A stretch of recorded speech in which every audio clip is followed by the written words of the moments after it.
Merci aux membres du Conseil de sécurité de me donner l'occasion de présenter notre analyse de la situation en Haïti. Je suis journaliste sur Haïti depuis près de 48 ans et le mois dernier, je me suis rendue avec mon collègue, le journaliste Dan Cohen, dans le pays pour enquêter la crise du carburant à l'aide d'un drone. Nous avons observé les barricades, les déplacements de la police, des marchés en dépit de l'insécurité. Nous nous sommes rendus dans des hôpitaux, des cliniques, camps de déplacés, parcs industriels, quartiers nantis et bidonvilles où se déchargeaient les égouts. On m'a demandé de présenter les faits, mais l'histoire n'est pas neutre, car bien souvent le droit international a été bafoué, ainsi que les principes de paix et d'autodétermination à l'origine du Conseil de sécurité, qui ont également été piétinés. Ces précédents ont engendré la crise actuelle. Ces 3 dernières décennies, Haïti a été la victime de 3 coups d'État, 1991, 2004 et 2021. Après chacun de ces crimes qui impliquaient des acteurs internationaux, le Conseil de sécurité a été prié, comme on lui demande une fois de plus, d'intervenir militairement en Haïti. Le Conseil de sécurité a donné son accord dans les 2 premiers cas, en mettant en place en fait un statu quo illégal, injuste. Les victimes de ces coups d'État, c'est-à-dire la population haïtienne, sont ceux qui ont fait l'objet de répression, ont été diabolisés, ont été violés, ont été intimidés sur le plan politique ou encore sanctionnés sur le plan économique. Voilà pourquoi près de 16 millions d'Haïtiens, 12 millions vivant en Haïti et 4 millions à l'étranger s'opposent à davantage d'interventions de l'ONU, à l'exception de la toute petite bourgeoisie d'Haïti. Haïti est le seul pays de l'hémisphère occidental à avoir enduré une occupation militaire de l'ONU, et à cela à 2 reprises. Alors, quelle est la situation aujourd'hui? Vous, les membres du Conseil, entendez souvent des semi-vérités. Des semi-vérités qui sont sans doute plus dangereuses qu'un mensonge, car des demi-vérités vous induisent en erreur plus longtemps. On a dit qu'Haïti était sous le joug de bandes. Mais l'autre coin de la médaille que vous n'avez pas entendu, c'est que les 2 interventions militaires précédentes de l'ONU ont fragilisé à tel point l'État haïtien, tout comme les coups d'État, que cela a créé un vide qui a permis la croissance de cette criminalité. Dès lors, les Haïtiens ont été livrés à eux-mêmes et ils ont formé dans les années 80 des brigades de vigilance pour combattre les criminels.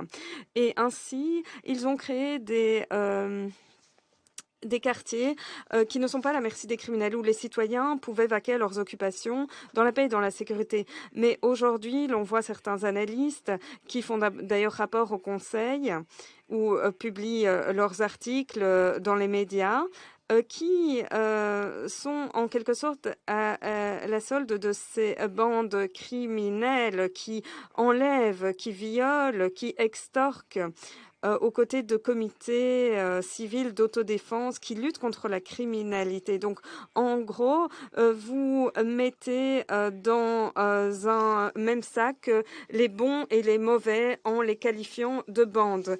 Mais aujourd'hui, le Conseil de sécurité essaye de menacer, de lutter contre ces groupes d'autodéfense. Et dans la résolution 2653, ainsi, une seule personne a été sanctionnée, accusée de menacer la paix, la sécurité et la stabilité en Haïti, parce que, soi-disant, il aurait projeté, dirigé ou commis des actes qui sont des graves violations des droits humains. Et cette personne n'était pas Joseph Wilson, soit Lamo Sanjou, dirigeant de la bande Mawozo, qui a dit avoir kidnappé 17 missionnaires nord-américains et 5 prêtres français et ainsi que 2 nonnes l'an dernier. Ce n'était pas non plus la personne coupable d'enlèvement connue sous le nom de Iso.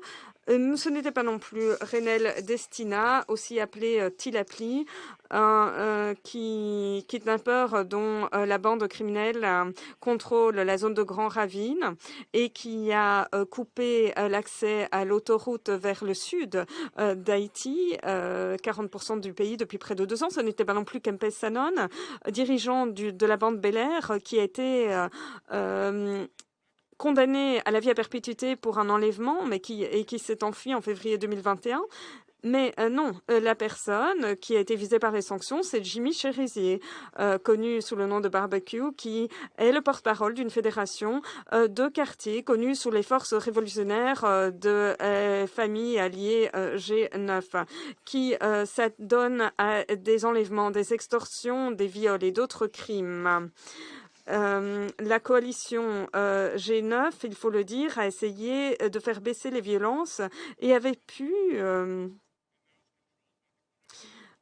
lutter, donc avait pu mettre en place une trêve en juillet 2020 dans des quartiers qui étaient notamment contrôlés par des bandes. Le BINU a déclaré dans un rapport de 2020 que les homicides intentionnels avaient signalé à la police avec baissé de 12% pendant de juin à août 2020, une période qui coïncide avec la trêve du G9. Et cela avait alarmé à tel point l'oligarchie haïtienne qu'elle avait commencé à faire circuler des rumeurs par ses stations radio en disant que des formations politiques de la gauche et de la droite, en disant que le BINU avait fédéré en quelque sorte le G9 et le contrôlait. Ces rumeurs ont encore circulé davantage. Cela démontre à quel point la fiction, quand elle est répétée, peut être acceptée comme un fait dans les discours politiques. Et dès lors, l'ONU a en fait sanctionné un dirigeant qui essayait de lutter contre la criminalité et de promouvoir une trêve dans les bidonvilles d'Haïti. Cette erreur très grave peut démontrer à quel point certains de ces instruments sont contre-productifs lorsque le Conseil reçoit des informations biaisées et les sanctions doivent être fondées sur des éléments de preuve et non pas des machinations politiques. Par exemple, le 26 septembre 2022, Madame Lalim a informé le Conseil de sécurité du fait que le Premier ministre haïtien Ariel Henry voulait le dialogue afin de réunir les conditions nécessaires de sécurité constitutionnelle et politique pour des élections d'ici à la fin de 2023. Elle devrait avoir constaté que Ariel Henry est le chef du gouvernement de facto, mais qui ne bénéficie d'aucun soutien populaire ou de mandat juridique. Et d'ailleurs, toute sa légitimité a expiré le 7 février 2022 avec la fin du mandat de Jovenel Moïse. Pendant ses 18 mois au pouvoir, grâce à sa nomination, notamment par le groupe restreint des ambassadeurs sous la houlette de Lalim et de Washington, Henry n'a fait aucun effort en faveur du dialogue ou d'élections et beaucoup pensent qu'il est très peu probable que des élections libres et régulières auront lieu bientôt. Elle a également dit que Henry a décidé de réduire des subventions sur le carburant, ce qui coûte à l'État près de 400 millions de dollars afin d'avoir plus de recettes pour les programmes sociaux. En fait, c'est le contraire. Ces subventions de carburant qui permettent de garantir les transports publics, les marchés à ciel ouvert et les entreprises et les agriculteurs de bien fonctionner n'étaient pas régressives. En fait, ces mesures n'était qu'une des mesures qui devait aider à atténuer la pauvreté des Haïtiens. Et Brian Nichols avait dit ainsi, voilà ces actions que nous voulions voir en Haïti depuis un certain moment. Il y a eu beaucoup de barrages routiers dans le pays, ce qui a créé un déverrouillage. Ok. La riposte à ces soulèvements n'est qu'une nouvelle intervention militaire étrangère. La dernière mission militaire en Haïti, la MINUSTA, qui était opérationnelle de 2004 à 2017 et a coûté près de 7 milliards de dollars pour 538,5 millions de dollars annuellement. Outre, sans parler même des principes politiques ou moraux, est-ce qu'il n'aurait pas été plus effectif d'aider le peuple haïtien? On vous a également dit que l'une des plus grandes alliances des bandes criminelles dans la capitale a bloqué le plus grand terminal. Premièrement, que veut dire Madame Lalim lorsqu'elle parle de bande organisée criminelle, mais qu'elle ne considère pas Ariel Henry comme criminel? Il a été accusé de façon crédible sur la base de différents appels téléphoniques, de nombreuses conversations téléphoniques avec Joseph Félix Badiou, l'homme qui aurait ordonné à des mercenaires colombiens de tuer le président Moïse le 7 juillet 2021. Henry a congédié un juge haïtien qui cherchait à l'interroger au sujet de ces appels. Deuxièmement, l'alliance de ces gangs, qu'elle a fait référence Madame Lalim, est une fédération dirigée par Jimmy Chérizier. Des barricades érigées en dehors, autour de Vareux, ont été érigées en solidarité avec la fermeture du pays. Troisièmement, ces barricades ont été érigées dans l'ensemble du pays. Mais pourquoi est-ce que Mme Lalim a simplement mis l'accent sur les barricades près du terminal pétrolier? Quelle est la différence entre cela et d'autres éléments? Les nombreux barrages routiers, les manifestations dans l'ensemble de la ville auraient entravé les fournitures de carburant à ce moment-là. Mais le principal facteur qui a perturbé la distribution de carburant, c'est la flambée des prix. On vous a dit dans l'exposé que les barricades de Vareux entraînaient des pénuries dans l'ensemble du pays et fermaient des hôpitaux. C'est encore une fois une semi-vérité. Après l'exposé de septembre, début novembre, nous sommes allés à l'hôpital général d'Haïti et un des responsables nous a dit que l'hôpital n'avait jamais fermé, mais qu'il avait été plus difficile d'obtenir du carburant depuis août. Madame Lalim a conclu son rapport en disant, je cite, qu'une crise économique, une crise des gangs, une crise politique avaient convergé pour donner lieu à une catastrophe humanitaire, fin de citation, tout en soulignant les véritables limites de la force de police nationale. Nous pensons que cela a vraiment planté le décor de la demande d'Ariel Henry au Conseil le 9 octobre, puisqu'il a demandé une intervention militaire étrangère qui est une violation flagrante de l'article 263.1 de la Constitution haïtienne qui interdit des troupes étrangères à Haïti.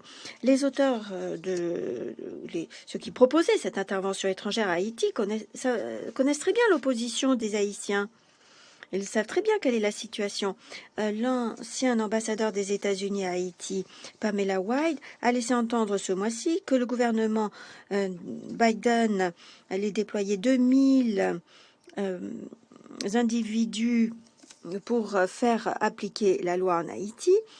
Certains responsables ont également envisagé de déployer des petites unités de forces spéciales pour former la police haïtienne. Comme au Vietnam, au début des années 60, ceci risque d'avoir bien des conséquences. Il est à noter que, encore une fois, Pamela White a recommandé lors d'une audience au Congrès en mars 2021 que le président Moïse soit mis de côté et que Washington privilégie une option de Premier ministre. Nous savons ce qu'il en est. Cette dynamique de pouvoir est d'autant et ce qui est le plus alarmant en ce qui concerne la situation en Haïti aujourd'hui. Des acteurs étrangers décident ce que les dirigeants haïtiens devraient avoir et un Premier ministre sans aucun mandat populaire ni juridique foule au pied la Constitution. Maintenant, des pays étrangers se demandent si une autre invasion militaire pourrait sauver les Haïtiens d'une catastrophe humanitaire. Nous sommes convaincus que la situation ne peut pas être réglée par une intervention étrangère. Les Haïtiens, agissant en toute souveraineté, doivent pouvoir régler leurs propres problèmes. La seule chose que l'ONU ou une autre entité étrangère pourrait faire, c'est d'apporter à Haïti un soutien économique non intéressé pour reconstruire l'économie, les institutions politiques détruites par 3 décennies de coups d'État, d'intervention militaire et d'austérité néolibérale. Nous demandons au Conseil de respecter les principes consacrés dans sa charte, notamment l'article 7.2, qui indique que rien dans la charte ne doit autoriser les Nations Unies à s'ingérer dans les affaires qui relèvent essentiellement des compétences internes d'un État. Je vous remercie. Je remercie M. Ives de son exposé. Je donne maintenant la parole aux membres du Conseil qui souhaitent intervenir. Je donne la parole au représentant de la Fédération de Russie. Merci, Madame la Présidente. Nous remercions la vice-secrétaire générale Amina Mohamed ainsi que la représentante spéciale Hélène Lalim pour leurs exposés. Et nous sommes reconnaissants aux journalistes américains, notamment à iLiberté, Kim Isv, pour son éclairage très intéressant et très candide sur la situation dans le pays. Nous estimons qu'il est très utile d'inviter au Conseil de sécurité des experts qui peuvent nous donner des informations complémentaires qui nous permettent d'examiner les questions à l'ordre du jour du Conseil de sécurité sous différents angles. Nous saluons également la présence parmi nous aujourd'hui du ministre des Affaires étrangères d'Haïti, mais également de la République dominicaine. Aujourd'hui, l'on a entendu beaucoup d'informations sur la situation qui prévaut en Haïti et nous n'allons pas les répéter. La gravité de la crise politique, économique et humanitaire qui sévit dans le pays est évidente aux yeux de tous. Il est également clair qu'il n'existe pas de formule toute faite pour régler la situation et remettre le pays sur la voie du développement durable. Des solutions précipitées pourraient apaiser, mais pas guérir, les peines du peuple haïtien tant meurtri. Preuve en est le déblocage du terminal pétrolier que l'on a présenté quasiment comme la solution à tous les problèmes. Mais comme on le voit, cela n'a pas amélioré l'accès de la population aux biens de première nécessité et aux services comme on l'attendait depuis si longtemps. Nous et une grande partie des Haïtiens doutons que le déploiement éventuel d'une force militaire internationale pourrait modifier profondément la situation. Afin d'adopter des mesures efficaces, il est important de bien comprendre toutes les raisons de la situation actuelle qui prévaut en Haïti. La crise chronique de l'État, l'effondrement socio-économique, le délitement des institutions et du droit dans cet État insulaire sont principalement le fruit d'une manipulation politique étrangère pendant des années. La responsabilité historique à cet égard n'est endossée pas seulement par Washington, qui s'est émissé à plusieurs reprises dans les affaires intérieures de ce pays, mais également, notamment par le biais de la force militaire, mais également Paris, car c'est la France coloniale qui, pendant plus de 100 ans après la libération d'Haïti, a reçu des paiements pour l'indépendance au moyen de chantage et d'ultimatums militaires. Et c'est d'ailleurs le seul cas dans l'histoire où des anciens esclaves libérés ont dû être forcés de payer leurs oppresseurs. Des sommes colossales, équivalentes à des milliards de dollars d'aujourd'hui, sont tombées dans les poches de banquiers français ou de propriétaires de plantations au lieu de contribuer au développement de ce jeune pays pauvre. Aujourd'hui, les anciennes métropoles ont changé de méthode, mais n'ont pas modifié leurs approches coloniales. L'ingérence dans les affaires intérieures de l'Haïti se fait en imposant des décisions ou en plaçant des personnalités politiques en dehors du cadre juridique de l'État. Et dès lors, il n'y a pas d'autorité légitime, c'est-à-dire constituée dans le cadre d'une constitution nationale. Et l'implication constante de la communauté internationale dans les affaires d'Haïti a engendré chez les élites un sentiment de dépendance et que tout est permis. Sentiment que l'avenir ne dépend pas d'élections, mais plutôt du bon vouloir de protecteurs ou de parrains extérieurs. À cet égard, le principal objectif de la communauté internationale est de contribuer à l'amorce d'un dialogue politique pan-national afin d'élaborer les règles du jeu pour former des autorités légitimes. Les forces politiques haïtiennes, au pouvoir mais également dans l'opposition, doivent faire montre d'une attitude constructive afin de faire le ménage dans leur maison. Nous sommes étonnés de ne pas entendre des États-Unis ce message politique pourtant si évident adressé aux élites au pouvoir en Haïti. Les États-Unis s'empressent de qualifier d'anticonstitutionnelles les autorités de certains pays d'Amérique latine alors qu'ils protègent jalousement les régimes qui leur sont loyaux dans d'autres pays. En effet, n'existe-t-il pas dans la région une charte démocratique interaméricaine en date de 2001 qui énonce des critères clairs définissant une rupture du processus constitutionnel et prévoyant les types de réactions internationales dans ces cas-là. Où est la réaction, conformément à cette charte, par rapport à la légitimité très douteuse des autorités en Haïti. Nous savons comment agit Washington lorsqu'il souhaite soumettre un nouveau pays par des sanctions unilatérales contre les personnalités politiques qui ne lui sont pas avantageuses et qui devraient ainsi nettoyer l'arène politique pour la rendre plus avantageuse aux États-Unis. Et le Canada agit également de la sorte. Nous savons notamment que sur la liste des sanctions du Canada, il y a au moins 2 anciens premiers ministres d'Haïti qui souhaitent remettre en cause cette décision.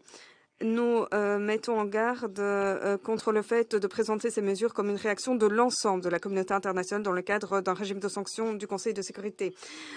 Nous avons mis en place cette résolution du Conseil afin d'éviter les mesures unilatérales, d'élaborer des solutions communes, des décisions communes et de permettre la participation d'experts pour évaluer le bien fondé d'éventuelles mesures restrictives.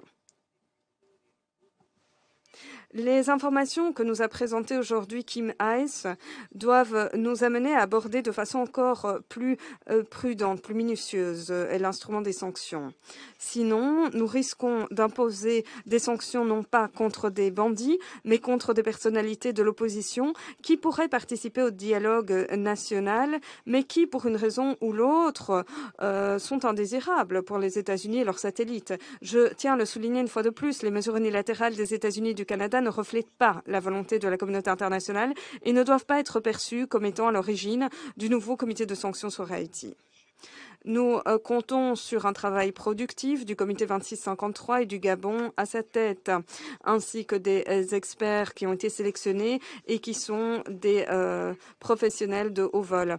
Nous attirons l'attention sur le fait que la résolution prévoit d'étudier les sources et les itinéraires de la contrebande d'armes, notamment avec l'aide de l'ONUDC.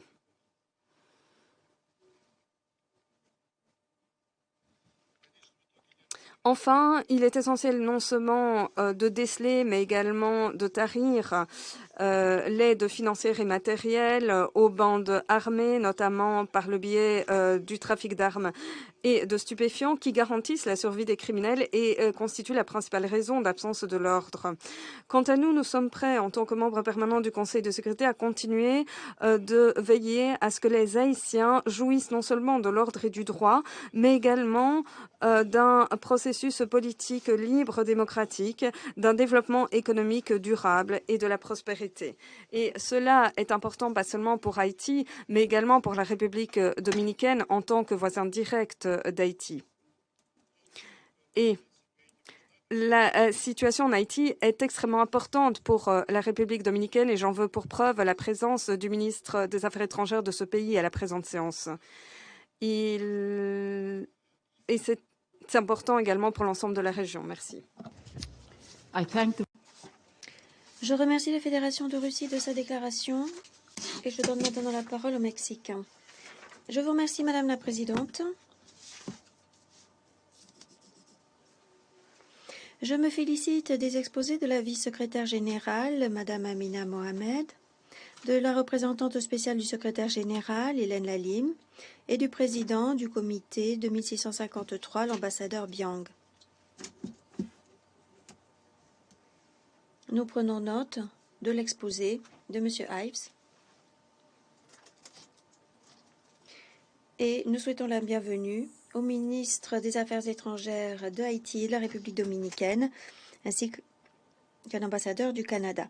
Lorsque le Mexique a rejoint le Conseil de sécurité en 2021, l'attention se focalisait sur l'organisation d'un référendum constitutionnel et un processus électoral. L'assassinat du président Moïse, qui n'est toujours pas élucidé, a accru plus encore la violence préexistante, ce qui a rendu difficile l'organisation des élections. Dans le même temps, les gangs se sont emparés de lieux stratégiques et ont entravé l'acheminement de l'aide humanitaire et des produits de première nécessité. Tous ces éléments, ainsi que d'autres raisons, nous ont amenés à promouvoir une résolution afin de sanctionner les criminels. Il ne s'est jamais agi ici de sanctions à l'encontre de la population haïtienne. Par ailleurs, nous avons pris note du fait que, après l'adoption de la résolution de 1653, adoptée à l'unanimité d'ailleurs, le nouveau régime de sanctions a commencé à avoir un certain impact sur la situation sur le terrain. Nous espérons qu'avec le début des travaux du comité de sanctions, appuyé par un groupe d'experts indépendants nommé récemment, l'on continuera à prendre des mesures à l'encontre des responsables de la violence et de l'instabilité, y compris, et je le souligne, ceux qui sont impliqués dans le trafic d'armes. Il est évident que les sanctions, à elles seules, ne vont pas pouvoir apporter tous les changements nécessaires. Il faut prendre d'autres mesures afin d'aider le peuple haïtien. Nous reconnaissons qu'il faut maintenir le sentiment d'urgence, mais dans le même temps, il faut tenir compte des enseignements tirés du passé, si bien qu'il faut réfléchir attentivement à la meilleure façon de continuer d'aider Haïti. Mais en parallèle, il faut aussi que les principaux acteurs politiques en Haïti dégagent un consensus minimal en ce qui concerne l'avenir de leur propre pays. Le travail politique interne incombe aux Haïtiens et uniquement aux Haïtiens. Pour répondre aux multiples besoins du peuple haïtien, il faut également reconnaître ses racines sociales.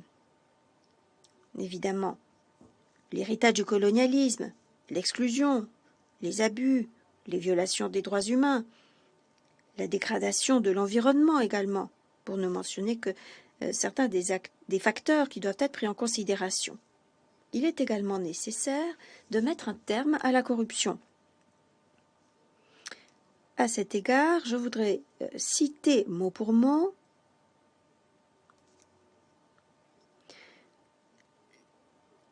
un extrait de l'intervention du président du Mexique devant le Conseil en novembre dernier.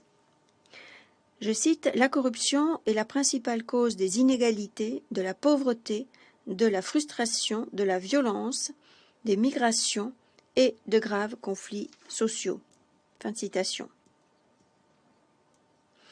Madame la Présidente, la première nation indépendante d'Amérique latine et des Caraïbes, exemple de liberté, de résistance et de persévérance, comme dans le cas d'Haïti, ne saurait être victime ni de mesquinerie politique, ni d'un échiquier géopolitique.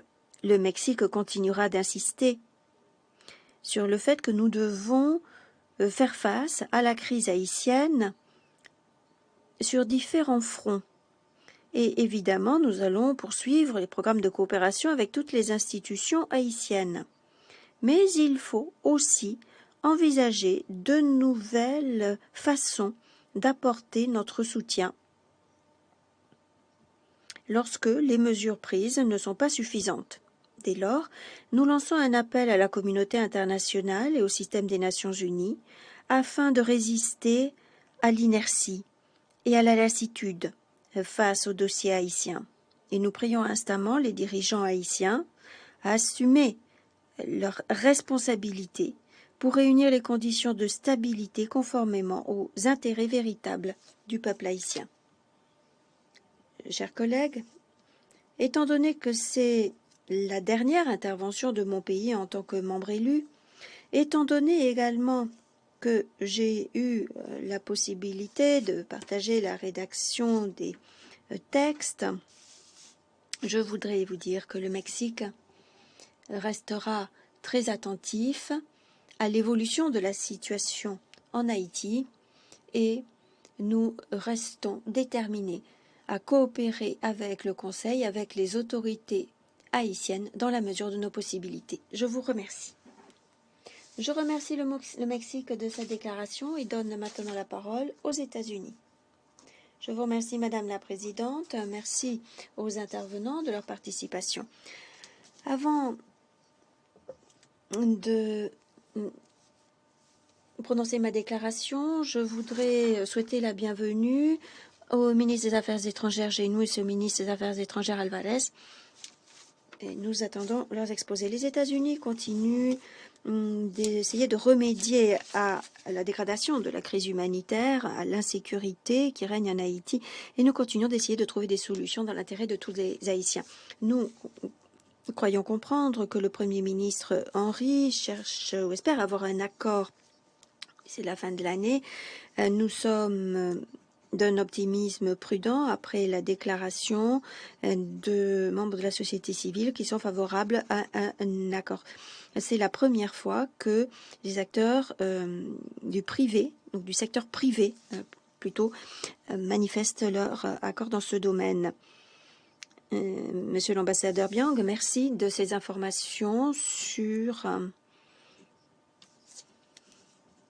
les activités menées depuis octobre. Nous sommes heureux de voir que 4 candidats qualifiés ont été choisis pour couvrir les domaines financiers, affaires humanitaires, groupes armés, réseaux criminels, armes. Nous félicitons également le Gabon d'avoir contribué à l'élaboration de directives de travail. Avec le Mexique, notre délégation porte-plume, nous avons présenté la résolution sur le régime de sanctions. C'est une étape importante pour les Haïtiens. Nous imposons également des restrictions aux partis impliqués pour leur collaboration avec les gangs en Haïti. Ces mesures auront une incidence sur les dirigeants des gangs qui sont à l'origine de la crise, mais nous n'allons pas nous arrêter là. Nous continuerons de cibler les dirigeants des gangs et ceux qui les financent. Nous allons repérer des cibles pour tarir le financement. Nous sommes encouragés lorsque nous voyons que la PNH a pu rétablir le contrôle du terminal pétrolier de Vareux. Néanmoins, la violence et l'insécurité restent une préoccupation quotidienne des Haïtiens. Les kidnappings, les enlèvements, le recours à la violence sexuelle, les viols par des gangs, les affrontements entre les gangs, les barricades sur les principaux axes routiers du pays restent de grandes difficultés. Par conséquent, nous continuons d'assister sur le soutien de la communauté internationale, y compris une force multinationale non onusienne telle que demandée par le gouvernement. Nous apportons plus de 90 millions de dollars de soutien depuis 18 mois et nous continuerons d'apporter un soutien crucial au bilatéral. Nous continuons également d'apporter une aide salvatrice aux Haïtiens qui ont du mal à faire face à une situation humanitaire qui se dégrade rapidement, avec des situations qui sont quasiment des situations de famine dans certaines régions du pays, un pays aussi touché par le choléra. Par ailleurs, les États-Unis ont toujours été le plus grand donateur humanitaire, pour l'appel humanitaire toujours sous-financé. Nous demandons à ce qu'une aide soit fournie suite au séisme. Nous avons apporté plus de 171 millions de dollars d'aide salvatrice, grâce aussi à des programmes pour asseoir la résilience, et ce depuis 2021 y compris. Nous essayons également de lutter contre le choléra, d'apporter des produits essentiels à Port-au-Prince et dans l'ensemble du pays pour les communautés vulnérables. Nous demandons à tous les donateurs d'accroître leur soutien dans cette période cruciale. Nous reconnaissons que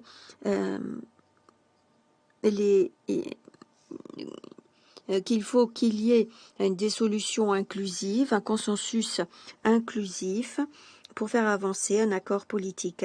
Nous reconnaissons la nécessité d'appuyer les réformes institutionnelles tout en répondant aux besoins humanitaires et sécuritaires du pays. Les États-Unis cherchent à s'attaquer aux causes profondes de l'instabilité, à se focaliser sur la réforme du secteur de la sécurité, sur l'engagement civique et les possibilités économiques. Nous encourageons aussi les partenaires à participer et à contribuer au panier de fonds. Sans améliorer la sécurité, les progrès politiques, économiques et humanitaires seront impossibles. Nous encourageons la communauté internationale à continuer de braquer les projecteurs sur Haïti en contribuant à répondre à tous ces besoins. Merci aux États-Unis de leur déclaration. Je donne maintenant la parole à l'Irlande. Je vous remercie, Madame la Présidente. Je remercie la vice-secrétaire générale, Madame Mohamed, la représentante spéciale, Madame Lalim, de leurs exposés tout à fait réalistes, et je remercie Monsieur Ives de son analyse. Je remercie le représentant permanent du Gabon de son premier rapport en tant que président du comité de sanctions de 1653. Je salue par ailleurs la présence du ministre des Affaires étrangères d'Haïti, du ministre des Affaires étrangères de la République dominicaine et de l'ambassadeur du Canada. Depuis notre dernière réunion, il y a 2 mois, rares sont les faits nouveaux positifs enregistrés en Haïti. Au lieu des progrès requis dont a absolument besoin le peuple haïtien, nous avons plutôt vu une violence et des privations qui se généralisent. Je voudrais évoquer 3 questions préoccupantes. Premièrement, aucune fin en vue face à la répression exercée par les gangs criminels contre les Haïtiens. Chaque jour est marqué par une recrudescence de la violence, des viols systématiques, des meurtres, des enlèvements. Le recours à la violence sexuelle est fondé sur le genre, utilisé comme arme déjà pour des communautés déjà traumatisées, est absolument inacceptable. L'Irlande condamne une nouvelle fois la violence dans les termes les plus fermes. Les dirigeants haïtiens de tous bords doivent se réunir pour faire cesser la violence et l'impunité qui frappe Haïti depuis trop longtemps.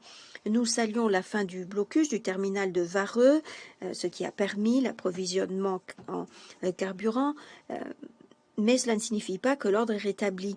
Les Haïtiens ne connaîtront la paix que lorsque l'État assumera à nouveau le contrôle de tout le territoire. Nous saluons les efforts déployés pour aider la PNH à cet égard. Deuxièmement, une catastrophe humanitaire est manifeste.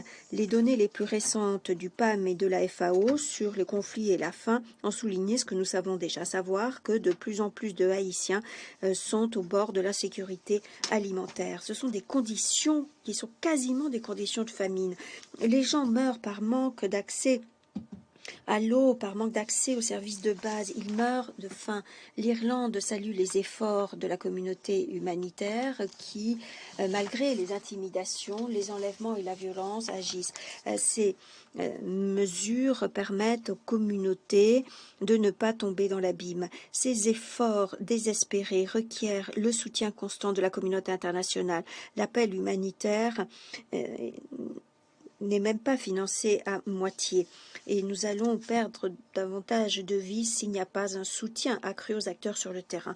Troisièmement, Madame la Présidente, les souffrances prolongées des Haïtiens vont perdurer sans solution politique durable et immédiate. Nous lançons une nouvelle fois un appel aux acteurs politiques pour qu'ils mettent de côté leurs intérêts étriqués, pour qu'ils mettent de côté l'inimitié, les divisions, les gains personnels, pour qu'ils soient solidaires, pour qu'ils agissent enfin dans l'intérêt supérieur des Haïtiens. Les appels non entendus de la communauté internationale et des Haïtiens pour une percée politique ne servent qu'à condamner davantage d'Haïtiens à l'insécurité alimentaire, davantage de communautés au fléau de la violence des gangs, davantage de femmes, de filles, de LGBTIQ+, la violence sexuelle est fondée sur le genre et davantage d'enfants à une vie dominée par la peur. Encore une fois, nous avons entendu dire qu'il est possible d'avoir un règlement politique, mais les Haïtiens vont connaître la souffrance s'il n'y a pas de volonté politique. La paix, la stabilité et la dignité ne seront assurées en Haïti qu'avec une solution politique inclusive, durable, venant des Haïtiens pour les Haïtiens. Une solution permettant d'avoir un gouvernement, un parlement et un système judiciaire qui fonctionne. Nous demandons à tous les acteurs compétents en Haïti d'agir. Ils doivent être courageux dans l'intérêt de leur pays. Les Haïtiens n'en méritent pas moins. Cette action doit être courageuse et urgente avant qu'Haïti n'en soit à un point de non-retour. Je remercie l'Irlande de sa déclaration et donne maintenant la parole au Brésil. Madame la Présidente, je voudrais remercier la vice-secrétaire générale, Madame Amina Mohamed, la représentante spéciale du secrétaire général Hélène Lalim et l'ambassadeur Michel-Xavier Biang du Gabon de leurs exposés circonstanciés. Je prends note également de la déclaration de M. Ives. Je voudrais féliciter l'ambassadeur Biang qui a assumé la présidence du comité du Conseil de sécurité créé par la résolution 2653. Je lui présente tous mes vœux de succès à ce poste important. Je me félicite de la présence de M. Jean-Victor Génuis, ministre des Affaires étrangères et du culte d'Haïti, et de la présence de M. Roberto Alvarez, ministre des Affaires étrangères de la République dominicaine. Madame la Présidente, depuis notre dernière réunion en octobre, certains progrès ont été enregistrés sur le terrain, notamment avec la libération du terminal pétrolier de Vareux qui assure 70% de l'acheminement de carburant en Haïti. Cela montre la capacité et la détermination de la PNH. La situation générale, néanmoins, reste délicate et inquiétante, étant donné que les bandes organisées restent un fauteur de troubles dans la société, si bien qu'il est pratiquement impossible d'avoir un retour à la normale institutionnelle et d'avoir un fonctionnement approprié des services publics. De surcroît, l'épidémie actuelle de choléra pose un risque de taille aux Haïtiens si cette épidémie n'est pas maîtrisée comme il se doit. Alors que Haïti est en proie à une crise multidimensionnelle, l'absence de progrès sur le plan politique ces derniers mois est édifiant.